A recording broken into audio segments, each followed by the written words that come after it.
Minimum ഒരു 8 മണിക്കൂറെങ്കിലും മണം നിൽക്കുന്ന, ഉപയോഗിച്ച് കഴിഞ്ഞാൽ മനസ്സിൽ നിന്ന് മായാത്ത കുറച്ച് കോസ്റ്റ്ലി ആയിട്ടുള്ള ഒരു ക്ലാസി പെർഫ്യൂമാണ് നിങ്ങൾ തിരയുന്നത് എങ്കിൽ കേട്ടോളൂ, നിങ്ങളുടെ ആ സെർച്ച് ഇവിടെ അവസാനിക്കുകയാണ്.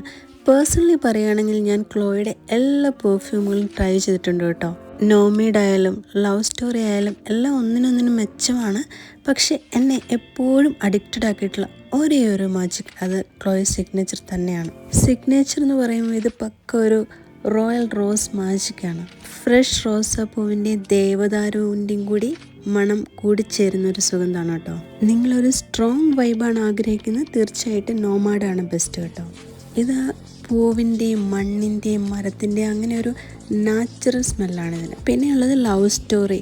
നമ്മുടെ നാട്ടിലെ കല്യാണ വീടുകളിലൊക്കെ ഒരു മുല്ലപ്പൂവിൻ്റെ മണം വരില്ല, അതിനോട് കൂടി ഓറഞ്ചിൻ്റെ പൂവിൻ്റെ മണം കൂടെ മിക്സ് ആയ ഒരു മണം. ഇത് മെയ്ഡ് ഇൻ ഫ്രാൻസ് ആണ്.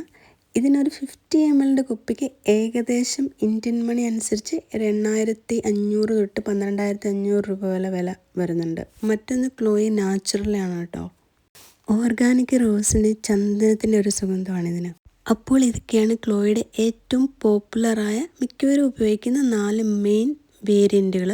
പക്ഷെ ക്ലോയി എന്ന് പറയുന്നത് 100-ലധികം വേരിയൻറ്റുകൾ വേറെയുമുള്ള ലക്ഷറി ഹൗസാണ് കേട്ടോ. ഇതൊരു ലക്ഷറി ഐറ്റം ആയതുകൊണ്ട് വില അല്പം കൂടുതലാണ്. പക്ഷേ ലൈഫിൽ എപ്പോഴെങ്കിലും നിങ്ങളൊന്ന് എക്സ്പീരിയൻസ് ചെയ്ത് നോക്കും. അത് നമുക്ക് തരുന്ന ഫ്രഷ്നെസ്സും കോൺഫിഡൻസും വേറെ ലെവലാണ്.